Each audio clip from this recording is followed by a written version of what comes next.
अस्सलाम वालेकुम, मेरा नाम अब्दुल वहाज है और मैं इस वक्त उमर बिलाल अहमद के साथ बैठा हूँ, जो कि एक बहुत ही यंग, एनर्जेटिक और एंथुजियास्टिक एंटरप्रेन्योर है।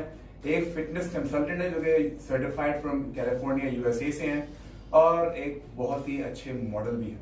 तो आइए इनसे पूछते हैं कि ये इतने बड़े बड़े तीन रोल, एक एंटरप्रेन्योर, एक फिटनेस कंसल्टेंट और तीसरा एक मॉडल, तीन चीजें एक साथ जिंदगी में कैसे लेके चल रहे हैं।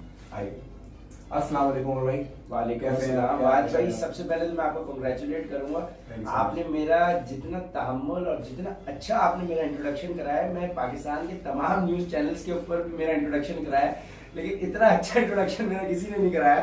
खैर वहाँ टाइम आपका शॉर्ट होता है सारी चीज। सो आपने अब किस चीज के ऊपर आप चाहते हैं कि मैं गुफ्तगू करूं, क्योंकि एज एन एंटरप्रेन्योर मेरी गुफ्तगू अगर मैं करूंगा वो एक अलग डोमेन है, और एक फिटनेस कंसल्टेंट पे मैं अगर बात करूंगा वो एक अलग डोमेन हो जाता है। फिर मैं और एक मॉडलिंग और एक्टिंग वाली फील्ड से रिलेटेड बात करूंगा तो वो एक अलग हो जाता है। अब आप मुझे टू बी स्पेसिफिक किसी एक फील्ड के ऊपर चाहते हैं कि मैं गुफ्तगू करूं, या आप चाहते हैं कि मैं इन जनरल आपसे तीनों चीजों को शॉर्ट में डिस्कस करूं, मुझे ये भी बता दीजिएगा। टाइम आपके पास कितना है, तो फिर हम अपनी गुफ्तगू को उसी लाइट में, उसी अंदाज में करेंगे। हम इसको बिल्कुल शॉर्ट रखेंगे और भाई आप ठीक है, अपने तीनों जो आपके एक्सपेक्ट्स हैं ना आपकी जिंदगी के, ठीक है, वो आप तीनों को समराइज करके मुझे एक समरी बताओ, किस तरीके से आप एंटरप्रेन्योरशिप में आए, उसके बाद एक फिटनेस कंसल्टेंट आप बन गए माशाल्लाह से, certified fitness consultant from California USA, और फिर आप एक मॉडल तो हैं, आपकी ब्रांड एंडोर्समेंट तो माशाल्लाह हर जगह एक चलो वेरी गुड। चलो मैं इसको फिर मैं थोड़ा सा आपको इसको मुझे समझने के लिए थोड़ा सा मैं आपको फिर पीछे ले जाता हूँ। सो इन शॉर्ट हम रखते हैं, ज्यादा डिटेल में नहीं जाएंगे। बेसिकली यार आई was the position holder since my schooling career. मैं पोजीशन होल्डर रहा, मेरे समझो कि कभी 90 से कम मार्क्स नहीं आए।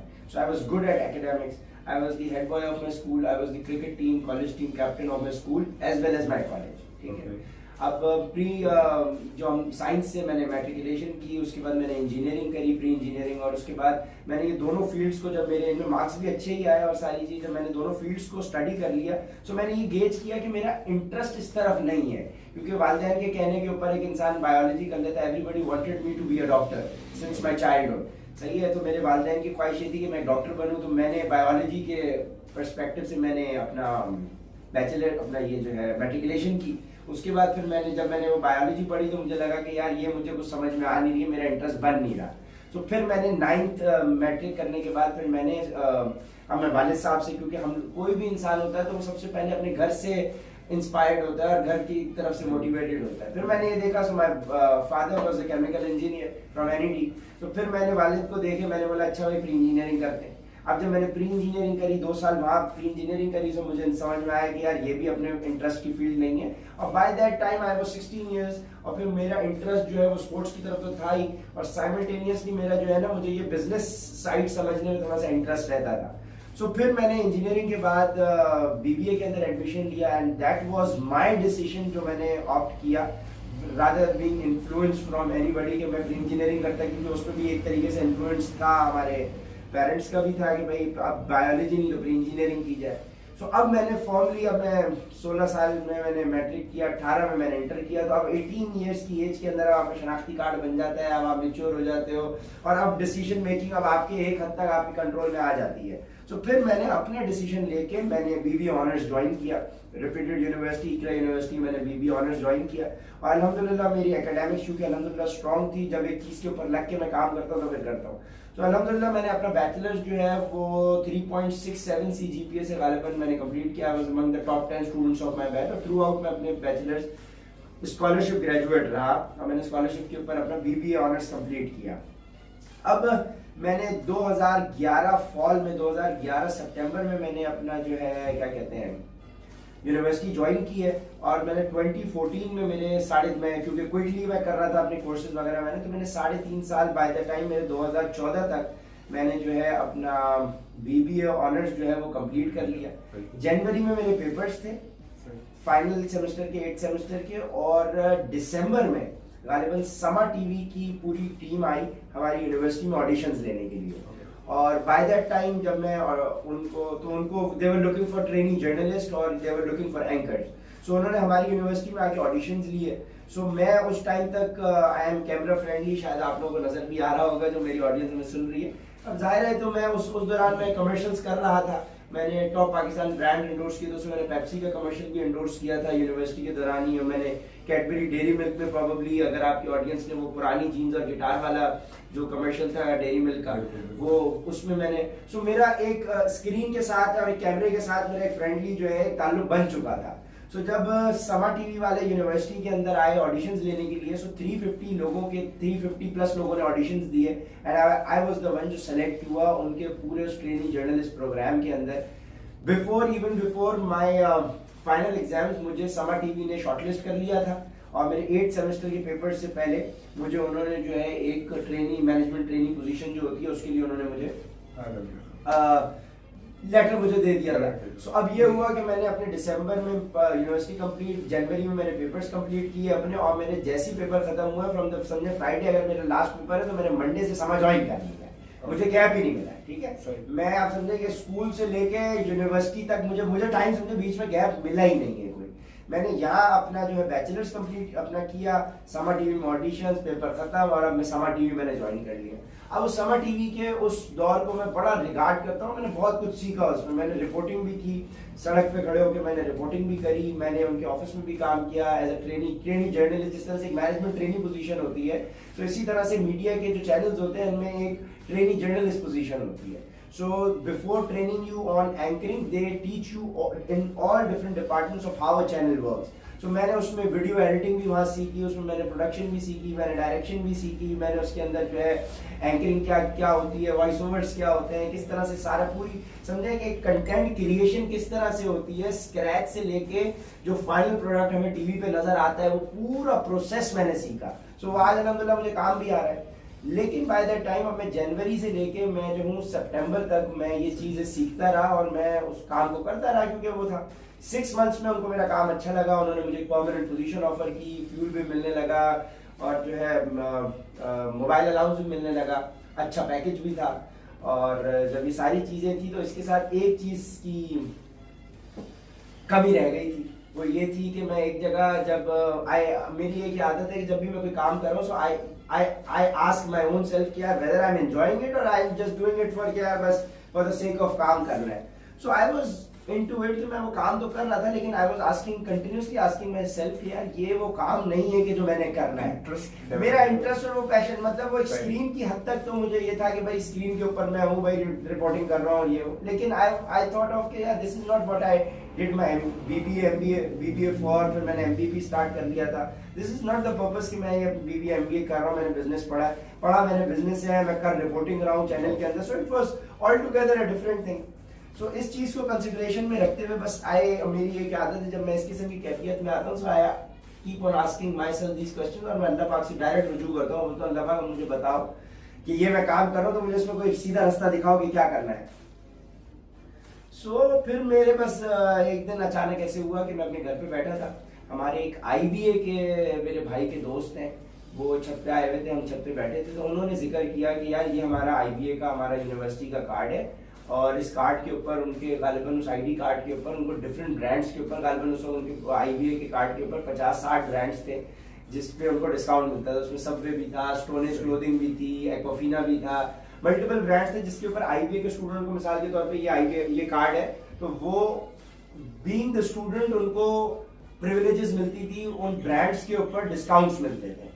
सो उस दोस्त ने अपने ये जिक्र किया, उसने बोला कि यार हमें तो ये कार्ड मिलते हैं, तो क्या तुम लोगों की यूनिवर्सिटी में इस तरह की कोई फैसिलिटी है, और तुम लोग की यूनिवर्सिटी में अगर नहीं है तो तुम लोग कर सकते हो, तुम लोग की यूनिवर्सिटी में भी काफी बच्चे हैं, why don't you initiate this idea in your university. उसका ये कहना था, और अल्लाह ने समझे कि पूरा बिजनेस मॉडल जो है ना मेरे जहन में उतार दिया कि क्या होगा। मेरे जहन में बस उसकी एक ये लाइन थी, और अल्लाह पाक वही वाली बात है कि अल्लाह पाक आपको बस एक इशारे से पूरी चीज एक पूरे लाइन दे देता है, एक दरवाजा खोल देता है कि आप आगे बढ़े। बिल्कुल ठीक है, बिल्कुल सही कह रहे हो कि भाई एक आपको जो मिला और आपको शॉर्ट एक इशारे काफी होता है, बस एक इशारे काफी होता है। अब जब वो मुझे हुआ तो चूंकि मैंने बिजनेस पढ़ा हुआ था, मैं पढ़ रहा था, तो वो और अच्छी मेरे रिजल्ट्स थे, तो मैंने अच्छी एकेडमिक्स की बेसिस के ऊपर तो वो पूरा बिजनेस प्लान मेरे जहन में उतर गया। एक तो ये बिजनेस प्लान होता है ना जो हम लोग समझते हैं कि यार ये बिजनेस प्लान जो है आपको फॉर्मली PDF बनानी है, पावर पॉइंट बनानी, ये नहीं, वो जो पूरी चीज बनती है ना, समझो मेरे पूरे जहन में उतर गई। अब जब वो उतर गई तो फिर मैंने बस उस वक्त फिर मेरे जहन में ये चीज आई कि अगर मैं अपनी यूनिवर्सिटी के लिए इस तरह का कार्ड बनाता हूँ और मेरी यूनिवर्सिटी के कार्ड पे ऐसी प्रिविलेज हो, तो फिर कल को कोई और यूनिवर्सिटी का बच्चा ये बोलेगा कि यार हमारे पास ऐसी प्रिविलेज क्यों नहीं है। सही, ठीक है, हमारे पास Competitors. फिर वही बोलेंगे कि यार चलो अब मैं मिसाल के तौर पे इकरा यूनिवर्सिटी के लिए ऐसा कार्ड बनाऊं, इकरा के पास ऐसा कार्ड आ गया, आईबीए के पास आ गया, तो फिर जो है वो सीबीएम के पास क्यों नहीं है, फिर विस्टेक के पास क्यों नहीं है, फिर इंडस के पास क्यों नहीं है। तो सब लोग अपने अपने कार्ड बनाएंगे, so why should not I make something generic कि मैं एक प्लेटफॉर्म बनाऊं जहां पे मैं ब्रांड्स को ऑनबोर्ड करूं, उनसे डिस्काउंट्स लूं और मैं कार्ड्स जेनेरिक पब्लिक को सेल आउट करूं, और वो कार्ड्स को लेने के ऊपर जिसके पास वो कार्ड हो, जो भी वो कार्ड का होल्डर हो, सो वो डिस्काउंट अवेल कर सकते, वो एक्सेस कर सके उस चीज। ठीक है, वो जो जिसके पास भी वो कार्ड हो, वो जेनेरिक कार्ड हो, और वो जिसके जो भी उसको बाय आउट करे, जिसके वॉलेट में वो उस कार्ड को दिखाने पे आपको डिस्काउंट्स मिल सके। सो ये इस किस्म का आइडिया एक बड़ा यूनिक भी था, डिफरेंट भी था, और फिर मैंने इसके लिए एफर्ट करी एंड विद इन समझे इसमें मुझे मेरे भाई ने बड़ा सपोर्ट किया। मेरा जो छोटा भाई है, ये मुझे आइडिया सितंबर में आया है, मैंने सितंबर, अक्टूबर, नवंबर, दिसंबर 3 महीने मैंने इस प्लान के ऊपर अब फॉर्मली काम करना शुरू किया। तोमर भाई फिर आप ये बताएं कि ये जो आइडिया, ये डिसीजन आइडिया तो आपके पास आ गया, ठीक है, आपको ये आइडिया मिल गया कि आपको क्या करना है, किस चीज को इनिशिएट करना है आगे, तो उसका डिसीजन आपने कैसे लिया? बहुत खूबसूरत सवाल आपने किया, और अगर ये सवाल माशाल्लाह आपकी कम्युनिकेशन स्किल्स माशाल्लाह और आपकी एनालिटिकल स्किल्स बहुत अच्छी है, आपने अच्छा सवाल किया, थैंक यू। सो ये बड़ा क्रूशियल सवाल है, और एंटरप्रेन्योरशिप जो बच्चे पढ़ रहे हैं ना, उनको इस सवाल का जवाब पता होना जरूरी है, क्योंकि आज हमारे जो बच्चे एंटरप्रेन्योरशिप पढ़ रहे हैं उनको एंटरप्रेन्योरशिप बोलना भी नहीं आता, और दूसरी चीज उनको उसकी डेफिनेशन नहीं मालूम। Entrepreneurship in simple words is a person who is a risk taker, risk taker को एंटरप्रेन्योर कहते हैं। सो मैं आपको बताता हूँ, बेसिकली मैं उस वक्त जब मैंने जैसे आपको बताया मैं समा में जॉब कर रहा था, मुझे उस वक्त 25,000 रुपीज कैश मिलते थे और बैंक अकाउंट में आते थे, और फ्यूल अलाउंस अलग था और मोबाइल अलाउंस अलग था, ये वो 25,000 थे जो आपको मॉनेटरी बेनिफिट्स थे। सो मैंने ये देखा कि अब नेक्स्ट 1 ईयर अगर मैं 12 महीने समा में काम करता हूँ 25,000 पे, मुझे कोई इंक्रीमेंट तो मिलना नहीं है, ठीक है, तो 25,000 के हिसाब से मैं 12 महीने में कितने कमाऊंगा, सिंपल मैथ से 25,000 इंटू 12 3 लाख रुपए, ठीक है। मैंने बोला कि मुझे 1 साल में समा से 3 लाख रुपए मिलेंगे, और फिर मैंने देखा, मैंने बोला यार 3 लाख रुपए तो आज मेरे पास मौजूद है, क्योंकि मेरी ऑल इन ऑल जो मेरे पास कुछ सेविंग्स थी, लाख रुपए मेरे पास कुछ अकाउंट में पड़े हुए थे, क्योंकि खर्चे हम करते हैं, जाहिर है भाई, आपको पता है दोस्तों यार, हमें खेलना कूदना सारी चीज, तो लाख रुपए रखे हुए थे और 2 लाख रुपए के मैंने कमर्शियल वगैरह किए हुए थे, तो मुझे रिसीवेबल्स थे। तो मैंने देखा कि यार 1 साल मुझे समा में 7 बजे मैं उठ रहा हूँ, ख्वारी कर रहा हूँ सड़कों के ऊपर, और मिलना मिलाना कुछ नहीं है, मीडिया के अपने नेगेटिव्स भी बहुत सारे हैं। मैंने बोला मिलना मिला मुझे कुछ भी नहीं रहा, और मैं इधर एक लगी बंदी नौकरी है। सो मैंने बोला आज मेरे पास 3 लाख रुपए पड़े जो मुझे समा से 1 साल में मिलने, 1 साल में मिलने, तो मैंने बोला यार वो पैसे मेरे पास आ जाए, let's do one thing, I will work on my own idea, on my passion, on my idea. अभी पैशन नहीं है, ठीक है ना, बस अब एक जुनून ये सवार हुआ है कि कुछ खुद करना है, ये आइडिया पैशन नहीं है, ठीक है, लेकिन ये जुनून है, ये पैशन है कि खुद कुछ करना है, सही, ये पैशन है।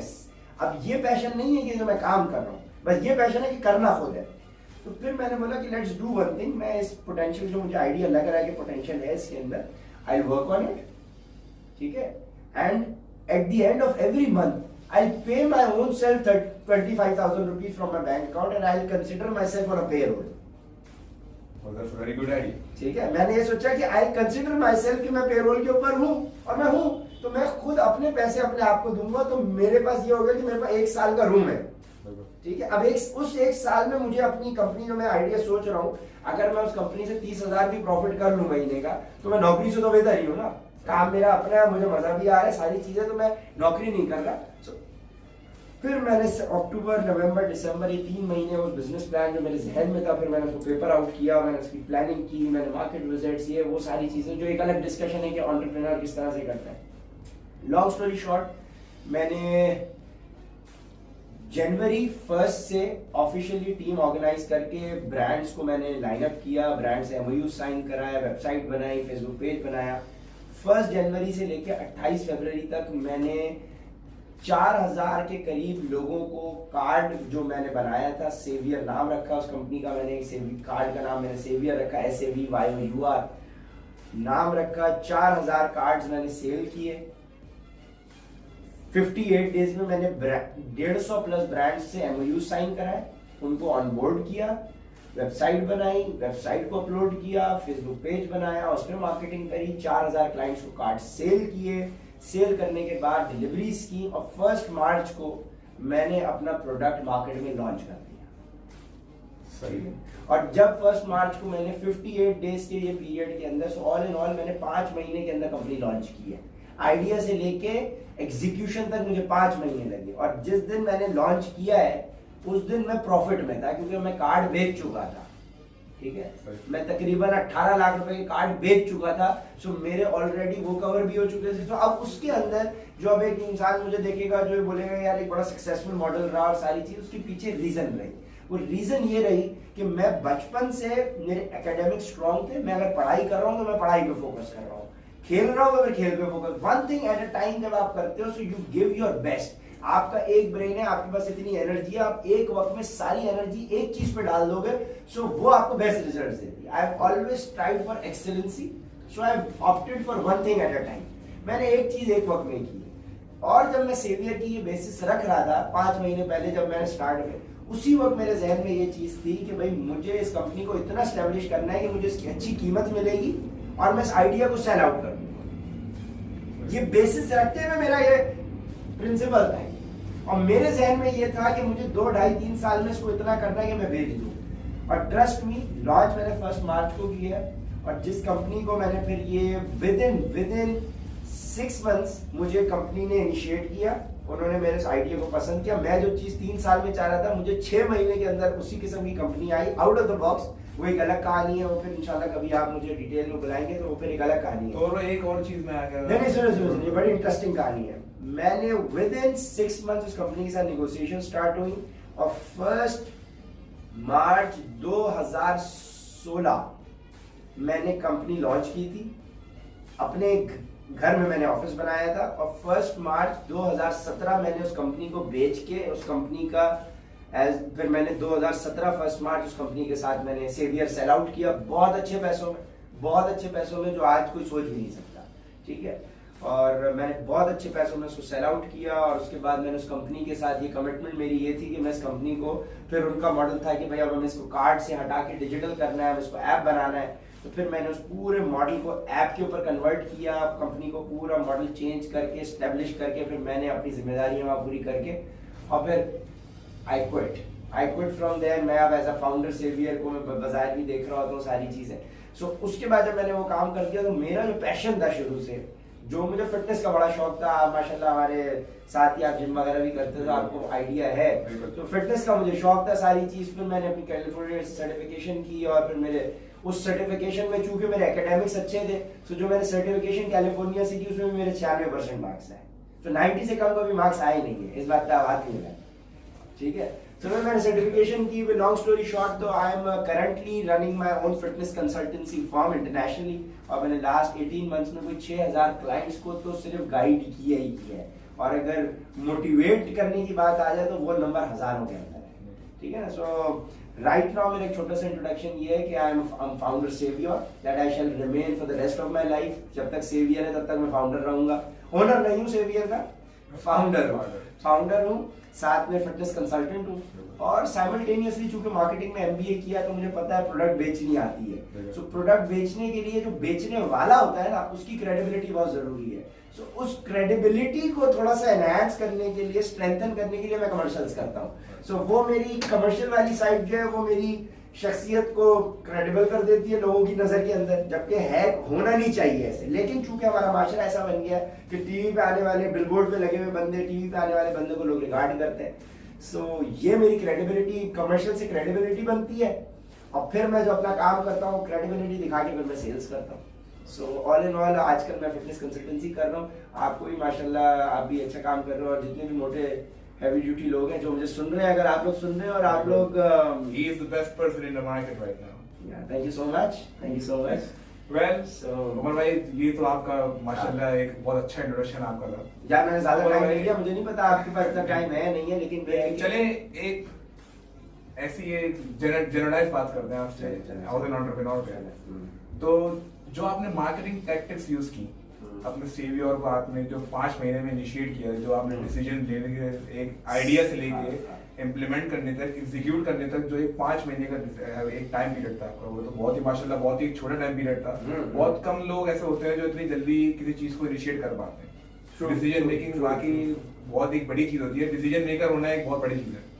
तो मैं ये पूछना चाह रहा हूँ अपने लिए नहीं, मैं अभी बीबीए कर रहा हूँ, मैं भी बिजनेस के बारे में पढ़ रहा हूँ, तो मैं ये पूछना चाहता हूँ कि ऐसी कौन सी वो टैक्टिक्स हैं या ऐसी वो कौन सी वो स्ट्रेटजीज हैं जो हम लोगों को, देखिए किताबी चीजें तो एक अलग ही है। देखो बड़ी बड़ी बड़ी बहुत बहुत आप माशाल्लाह यू आर वेरी कॉम्पिटेंट यार। आपका ये सवाल भी बहुत खूबसूरत सवाल है, ये हर कोई करता नहीं है ये सवाल। देखिए अब अगर एक टिप जो है ना, ठीक है, एक टिप अगर मैं आपको बेसिकली इन शॉर्ट दे दूं, क्योंकि ये चीज को समझाने के लिए थोड़ा सा एक हमें लंबी डिस्कशन चाहिए होती है कि ये क्या है, ये चीज ऐसे नहीं बताई जा सकती। लेकिन इन शॉर्ट अगर आप हमें समझो, ठीक है, सो हमें ये समझना है कि असल कामयाबी जो है ना, चलो आपसे मैं एक सवाल से मैं आपको मैं आपसे एक सवाल करता हूँ, आपको इसी सवाल से अपना जवाब मिल जाए। मुझे ये बात बताएं कि आपको गाड़ी चलानी आती है? बिल्कुल आती है। बाइक या गाड़ी चलानी आती है? गाड़ी चलानी आती है। मिसाल के तौर के ऊपर आपको उस गाड़ी की ऑप्टिमम परफॉर्मेंस चाहिए। ऑप्टिमम परफॉर्मेंस से मुराद ये है कि आपको इस गाड़ी की ऑन पीक लेवल चाहिए। मतलब ये गाड़ी अगर 1 लीटर में 15 किलोमीटर देती है या 10 किलोमीटर देती है तो आपको इतना एवरेज चाहिए, ठीक है। आप ये चाहते हो कि भाई जब ब्रेक मारो तो ब्रेक लगे, आप चाहते हो जब खींचना चाहो तो गाड़ी खींचे। मतलब जिस दिन पहले दिन आप 0 मीटर गाड़ी लेके आए हो, जैसी वो बनी थी वैसी परफॉर्मेंस मुझे हमेशा दे। तो उसको करने के लिए आप क्या तरीकेकार इख्तियार करोगे? मैं जो मेकर्स हैं गाड़ी के, जैसे मैं उन्हीं के पास जाऊँ, उन्हीं को ही, यानी आप मैन्युफैक्चरर से जाके पूछोगे कि इसकी ऑप्टिमम परफॉर्मेंस चाहिए तो मुझे किस तरीके से उस चीज को आगे मेंटेन करना है। दैट मींस कि वो आपको बताएगा कि भाई आपने 5000 किलोमीटर पे, 4000 पे, 10000 पे आपने ऑयल कब बदलना है, ब्रेक कब बदलनी है, कब क्या आपने काम कब ट्यूनिंग करानी है, ठीक है। मतलब मैन्युफैक्चरर ने उसका यूजर मैनुअल लिखा है और यूजर मैनुअल आपको दे दिया, और यूजर मैनुअल में सारी डिटेल्स मौजूद है कि इस गाड़ी की ऑप्टिमम परफॉर्मेंस अगर आपको चाहिए तो आपने क्या करना है, इसको फॉलो करना है, ठीक है। तो इसी तरीके से एक इंसान को, हर इंडिविजुअल को अपनी जिंदगी में एक ऑप्टिमम परफॉर्मेंस चाहिए। एज ए ह्यूमन बीइंग हमें अपनी ऑप्टिमम परफॉर्मेंस चाहिए जिंदगी के मामलात में, बिजनेस के मामलात में, रिलेशनशिप्स में, शादी की जिंदगी में। मैं शादीशुदा भी हूँ, मेरे 2 बेटे हैं, ठीक है। तो इन चीजों तो अब आपको अपने लाइफ के हर मामले के अंदर ऑप्टिमम परफॉर्मेंस चाहिए। सो अब एज ए ह्यूमन बीइंग हम भी एक मशीन है, तो हमारा मैन्युफैक्चरर कौन है? अल्लाह ताला, खुदा, ठीक है। हमारा क्रिएटर हो सकता है कि कोई सब मुसलमान ना हो जो सुनने वाले, ठीक है, किसी के लिए कोई हो, लेकिन मैन्युफैक्चरर कोई ना कोई तो है ना, ये सब मानते हैं। कोई किसी भी रिलीजन से हो, हम एक बिल्कुल नॉर्मल जेनेरिक बात करें, कोई किसी भी रिलीजन से हो, वो अपने मैन्युफैक्चरर ने उसके लिए कोई ना कोई यूजर मैनुअल छोड़ा हुआ है। हमारे लिए यूजर मैनुअल कुरान पाक है, किसी के लिए उसकी किताब है, अगले के लिए उसकी किताब है, ठीक है। और तमाम किताबों में बेसिक सेम है, प्रिंसिपल सेम है, ठीक है। हमें उन प्रिंसिपल्स के ऊपर जो यूजर मैनुअल हमारी है, जितना हम उन प्रिंसिपल्स के करीब हो जाएंगे ना, हमें उतनी अच्छी। सो वाज भाई, ऑल इन ऑल आपको, मुझे, हमारे तमाम व्यूअर्स को, लिसनर्स को जो हमें सुन रहे हैं, आप एक इंडिविजुअल हैं, आपको अपनी ऑप्टिमम परफॉर्मेंस चाहिए। So you have to refer to your user manual that has been written, that has been sent to you by your Almighty, by your manufacturer, by your creator. You need to go closer towards your user manual. जितना आप उसके करीब जाएंगे उतने आपको optimum performance मिलेगी। और trust me, मेरे यही प्रिंसिपल्स और यही रीजंस हैं कि भाई आज अगर हमने कुछ हासिल किया है, सो मे भी शायद हम अपने यूजर मैनुअल से शायद थोड़े बहुत करीब थे, और हमें, मेरी कोशिश रहती है कि हम ज़्यादा से ज़्यादा करीब जाए। असल कामयाबी उसके अंदर छुपी थी। सो हमें वो चीज़ समझनी है, और जिसने उसको समझ लिया, क्योंकि that is the way of life, ठीक है। Religion is the way of life, आप उसको समझो। और हर रिलीजन में सेम इखलाकियात है, कोई आपको झूठ बोलना नहीं सिखाता, कोई आपको गलत बात करना नहीं सिखाता, कोई आपको धोखा देना नहीं सिखाता। सो ऑल इन ऑल हमें एक अच्छा इंसान बनना है। जब हम अच्छा इंसान होंगे, सो ऑटोमेटिकली हम पॉजिटिव होंगे, हम पॉजिटिव एनर्जीज इमिट कर रहे होंगे, हम पॉजिटिव चीजें अट्रैक्ट कर रहे होंगे, और हमारे आउटकम, हमारा एनवायरनमेंट सब पॉजिटिव एनर्जीज होंगी। So all in all we have to be good human beings, good human being, regardless of any religion. यार आप रिलीजन की बात हम करेंगे लोग बाइसलेस हो जाएगी, ठीक है। Regardless of any religion we have to be good human being, ठीक है। हमें अखलाकियात हमारी अच्छी होनी चाहिए, हमें सच बोलना है, हक बोलना है, झूठ नहीं बोलना, फ्रॉड नहीं करना। ये हमारे जिनके प्रिंसिपल्स हैं हर उस इंसान के जो कि आज कामयाब नजर आता है, ठीक है। अगर आप रिफ्लेक्ट बैक करोगे तो उसकी कहीं ना कहीं ये वाले प्रिंसिपल्स हैं। He is humble. कोई भी ईगोइस्टिक पर्सन ज्यादा देर ऊपर नहीं चल पाता। जो हम ह्यूमिलिटी है वही आपको आगे लेके जाता है। So this is what it is. मैं समझता हूँ कि ये ऑल इन ऑल छोटे से इंटरव्यू में यार ये गुफ्तगू हो सकती है। अदरवाइज फिर आप इंशाल्लाह टाइम निकालें और आपके लिसनर्स हमें सुनना चाहे तो फिर टाइम निकालेंगे डिटेल में कोई सेशन वेशन। बाकी try to follow him on Facebook and Instagram as well. Learn to burn fitness with Umar Bilal Ahmed. आप इनके सेशन देख सकते हैं। बहुत ही मोटिवेशनल स्पीकर है। अभी ये बहुत कम बोल रहे हैं तो इनको बहुत आराम से जानते हैं। बहुत ये हमारे जिम पार्टनर भी रहते हैं साथ में। हम साथ में एक्सरसाइज सेशंस करते हैं। तो ये तो इनसे हम भी ले रहे होते हैं कि उमर भाई कुछ बता दें हमें भी, हम किस तरीके से आगे बढ़ सकते हैं। नहीं, अभी मेरा एक 100 डेज कंपटीशन मैंने कराची एटसी लिए लॉन्च किया है और कर दिया मैंने, और 1 लाख रुपए विनिंग है। बेस्ट फिटनेस परफॉर्मर को जो 100 डेज में बेस्ट परफॉर्म करेगा उसको 1 लाख रुपए विनिंग प्राइज भी मिल रहा है। लास्ट ईयर भी मैंने किया था, इस ईयर मैंने फिर से लॉन्च कर दिया इंशाल्लाह। So you be part of it, और आपकी तवज्जो से जो लोग पार्ट बनना चाहते हैं, looking forward to.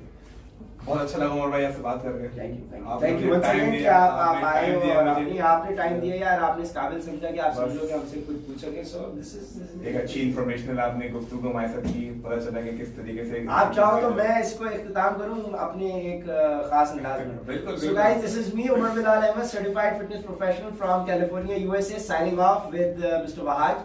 It was a good interview session with him. Thank you very much. See you soon.